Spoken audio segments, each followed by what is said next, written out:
Good morning students.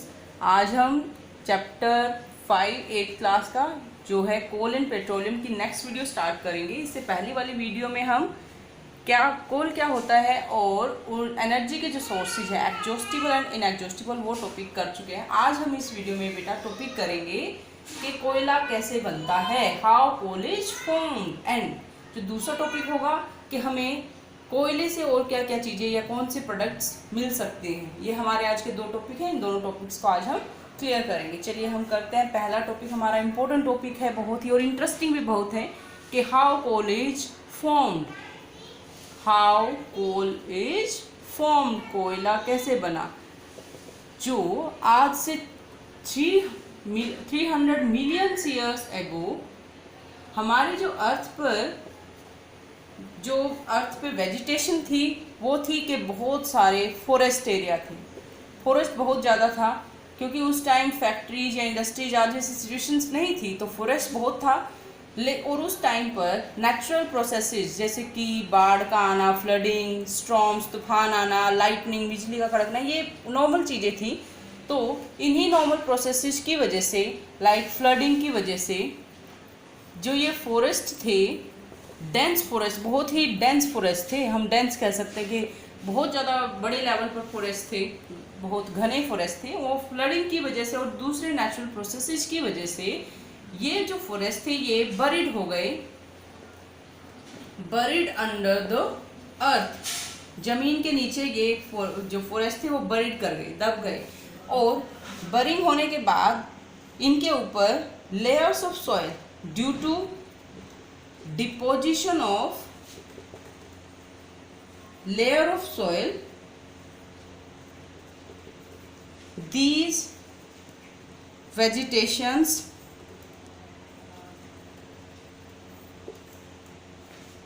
get deeper and deeper,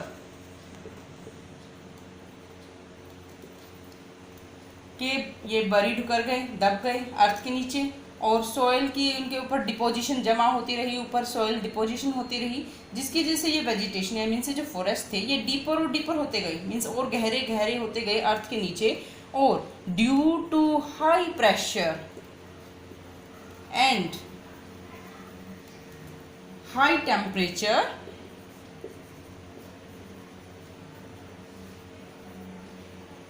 these vegetations या these plants convert into coal या carbon. Due to high pressure and high temperature and plus, हम यहाँ एक और point लिख सकते हैं, plus due to action of microbes. Microbes में कौन है? बैक्टीरिया और fungi.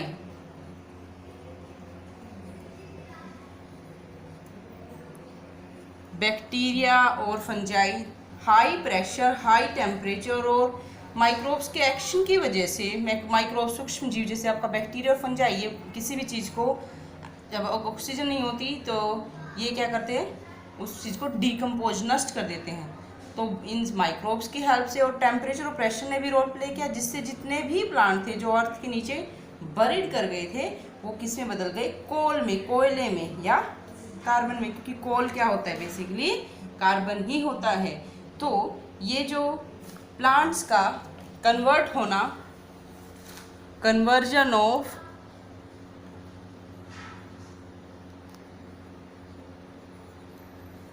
Vegetation into carbon in a slow way, या हम कह सकते हैं कि वेजिटेशन का या जो पेड़ पौधे थे उनका कार्बन में बदलना over a long time is known as, एक लंबे टाइम के बाद ये जो वेजिटेशन थी ये कार्बन में बदल गई, इसी को कहते हैं कार्बोनाइजेशन। Very important. तो आज हमने क्या पढ़ा अभी इस टॉपिक में? स्टोरी ऑफ कोल फॉर्मेशन, कैसे कोयला बना। 300 मिलियन ईयर्स एगो जितने भी अर्थ पे डेंस फॉरेस्ट थे आज से इतने साल पहले, वो फ्लडिंग की वजह से या फिर स्टॉर्म्स की वजह से या फिर और नेचुरल प्रोसेसेस की वजह से ज़मीन के नीचे बरिड कर गए और उन पर सॉइल की लेयर्स जमती गई, जिससे वो हमारी वेजिटेशन डीपर और डीपर होती गई। जब वो डीप होते गए तो वहाँ पर हाई प्रेशर बिल्ट हुआ ज़मीन के नीचे, हाई टेम्परेचर और माइक्रोब्स के एक्शन ने उस जो वेजिटेशन थी, हमारे जो प्लांट थे, उनको कोयले में या कार्बन में बदल दिया। इस कन्वर्जन को, बदलने को, किसका, वेजिटेशन का, कार्बन के अंदर बदलना कहलाता है कार्बोनाइजेशन। Very important. ये हमने एक फ्लो फॉर्म में इसको समझा है। इसको हम आंसर फॉर्म में लिख सकते हैं कैसे कोयला फॉर्म हुआ है। ओके स्टूडेंट्स, नेक्स्ट टॉपिक जो भी करेंगे वो है,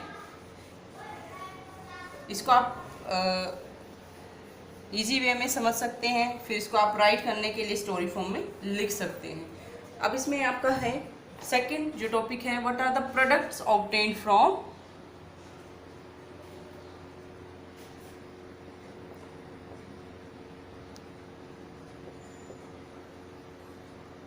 कोल। कोयले से कौन से प्रोडक्ट हमें मिलते हैं? What are the products obtained from coal. जो हमें कोयला मिला वो फॉर्म हुआ अर्थ के नीचे मिलता है। इसका मतलब अब कोयले को हमने निकाल लिया और उस कोल को हमने प्रोसेस्ड किया या उस कोल को हमने डिफरेंट रूप में या means in absence of oxygen किया।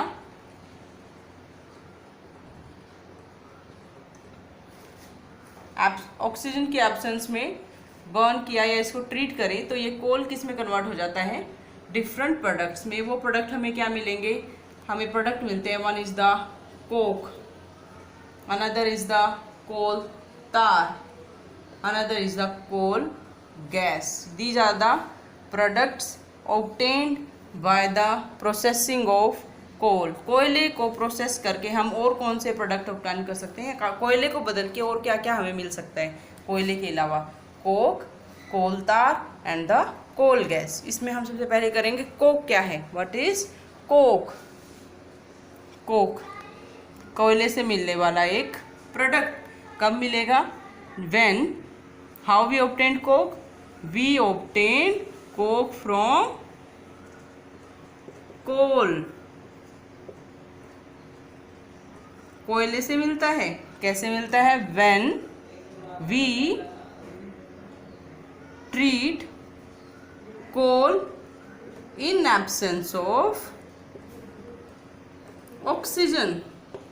ऑक्सीजन के एब्सेंस में अगर कोयले को ट्रीट किया जाए तो ये कोयला किस में बदल जाता है? कोक में। ये कोक कैसा दिखता है? Coke is black, coke is grey, not black, grey, porous, solid substance which is almost pure form of carbon. ये जो कोक हमें यहाँ से फिर लाइनों को समझेंगे। कोक क्या है? कोयले से मिलने वाला, कोयले से मिलने वाला एक प्रोडक्ट है कोक। कैसे मिलेगा? जब हम कोयले को ऑक्सीजन की अनुपस्थिति में ट्रीट कराते हैं, रिएक्शन कराते हैं, तो कोयला कोक में कन्वर्ट होता है। ये जो कोक मिला इसका कलर है ग्रे। ये पोरस है, मीन्स इसमें थोड़े थोड़े पोर्स होते हैं, छेद होते हैं। सॉलिड सब्सटेंस तो ये भी है, लेकिन ये प्योर, जैसे कोयल, इसमें प्योर फॉर्म कार्बन की मानी जाती है, लेकिन इसमें कुछ इम्प्योरिटी भी होती हैं। कोक जो है, कोक को यूज कहाँ किया जाता है? Uses of coke. कोक को यूज कहाँ किया जाता है? पहला इसका यूज है फॉर कुकिंग पर्पज, क्योंकि ये भी कोयला ही है, कोक भी कोयला ही है, लेकिन उसकी एक इम्प्योर फॉर्म कह सकते हैं। सो इसका जैसे कोयले को जलाने के लिए यूज करते हैं, ऐसे कोक को भी जलाने के लिए यूज कर सकते हैं फॉर कुकिंग पर्पज। क्या पहला यूज है? कुकिंग पर्पज के लिए यूज कर सकते हैं। सेकंड यूज क्या है कोक का? कोक इज, ये यूज किया जाता है ब्लैक स्मिथिंग में।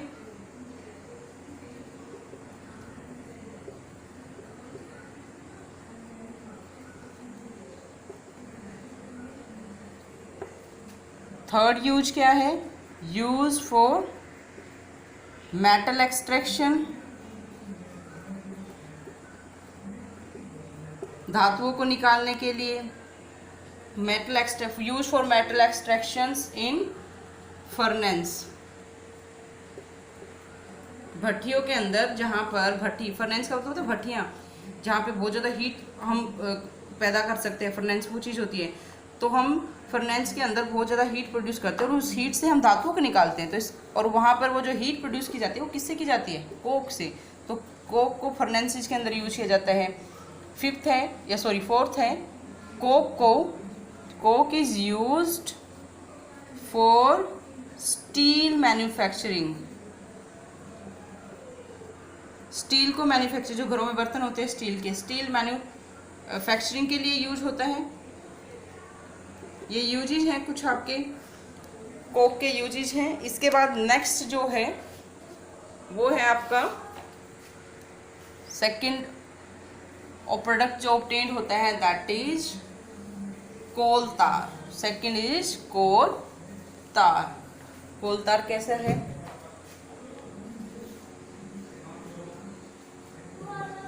कोल तार मोस्टली बच्चों ने देखा भी होगा, जो अनप्लीजेंट, बिल्कुल ही अच्छी, जिसकी स्मेल नहीं होती, unpleasant smelling substance, unpleasant smelling होती है इसके अंदर, और विस्कस लिक्विड होता है।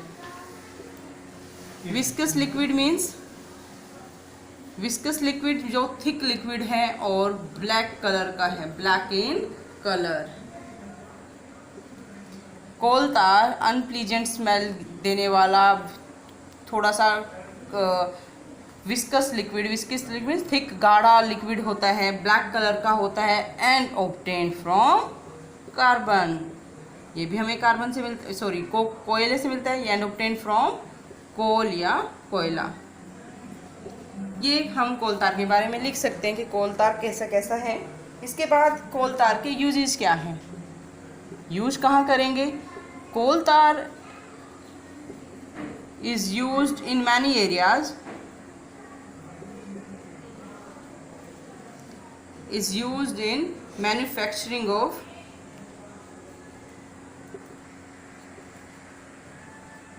many industrial products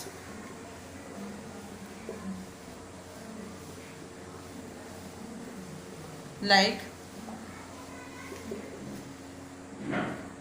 production of paint,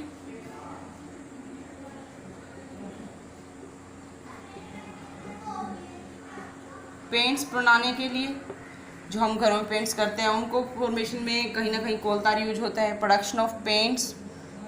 second इसका लिख सकते हैं for the production of dyes, for dye manufacturing. Coal tar is used for formation या मैन्युफैक्चरिंग ऑफ परफ्यूम्स,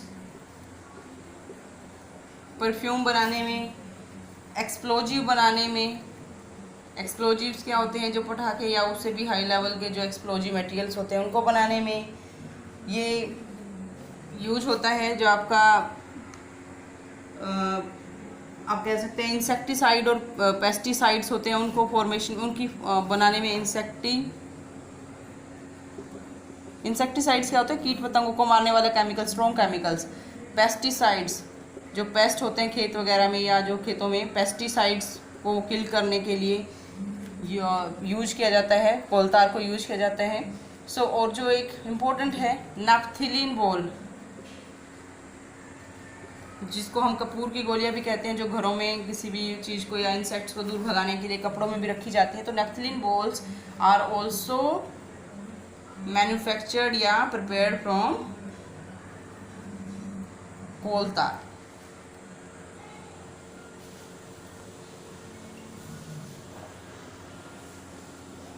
कोल तार से हमें ये प्रोडक्ट्स मिलते हैं। ये बहुत सारे प्रोडक्ट्स को बनाने के लिए एक स्टार्टिंग मटेरियल की तरह, कि डायरेक्टली इसी इसका यूज नहीं होता, लेकिन इसको भी हम यूज करते हैं कोल तार को कन्वर्ट करके, या कोल तार को डिफरेंट फॉर्म में बना के हम इससे पेंट्स बनाते हैं। ये कोल तार को यूज किया जाता है पेंट्स बनाने में, डाई फॉर्मेशन में, परफ्यूम्स के लिए, एक्सप्लोजिव मटेरियल्स बनाने के लिए, इंसेक्टिसाइड्स, पेस्टिसाइड्स, नैफ्थलीन बॉल्स और भी कई सारे यूजेज हैं।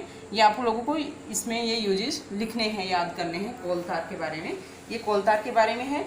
लास्ट टॉपिक है हमारा that is coal gas. Third है कोल गैस। कोल गैस क्या है?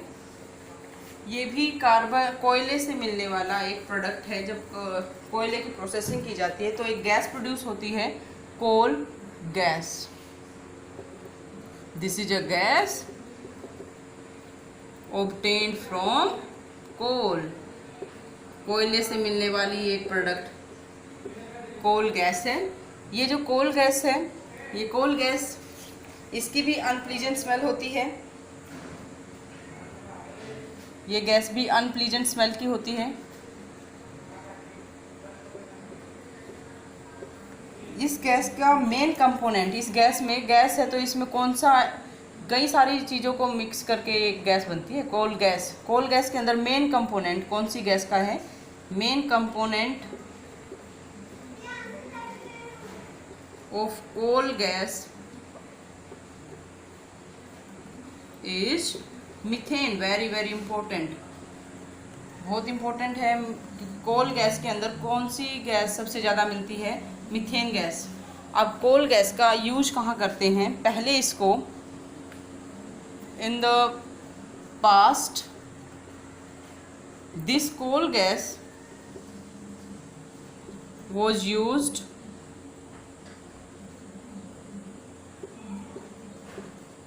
for lightning purpose। पहले इस कोल गैस को लाइटनिंग पर्पज़ के लिए ज़्यादातर लोग यूज करते थे। जैसे कि सबसे पहले ये यूज हुई थी कोल गैस लाइटनिंग पर्पज़ के लिए 1810 में इंग्लैंड के लंदन के अंदर, फॉर लाइटनिंग पर्पज़। लेकिन आजकल जो कोल गैस को यूज करते हैं but nowadays this coal gas is used for heating purpose in industries और furnaces। पहले इसको लाइटनिंग के लिए इस्तेमाल किया जाता था, जब तक इसका इतना यूज नहीं पता था, या उस टाइम लाइटनिंग एक मेन इश्यू रहता था। लेकिन आजकल तो लाइटनिंग के लिए या हम इलेक्ट्रिसिटी यूज करते हैं, और हीटिंग के लिए इसको आजकल बेसिकली गर्म करने के लिए या जो यूज किया जाता है इंडस्ट्रीज़ में या फर्नेसेस में। तो ये आपका कोल गैस के यूजेज हैं, कोल गैस। आई होप कि स्टूडेंट्स आपको समझ में आया होगा। 2 टॉपिक जो हमने आज किए हैं, कैसे कोयला बना है और हमें कोयले से क्या क्या चीज़ें मिलती हैं। तो ये दोनों आपको इसमें से अंडरस्टैंड करना है। नेक्स्ट वीडियो में हम पेट्रोलियम के बारे में डिस्कस करेंगे एंड पेट्रोलियम कैसे बना और क्या उसके प्रोडक्ट्स हैं। आई होप कि आपको समझ में आया होगा। Thank you.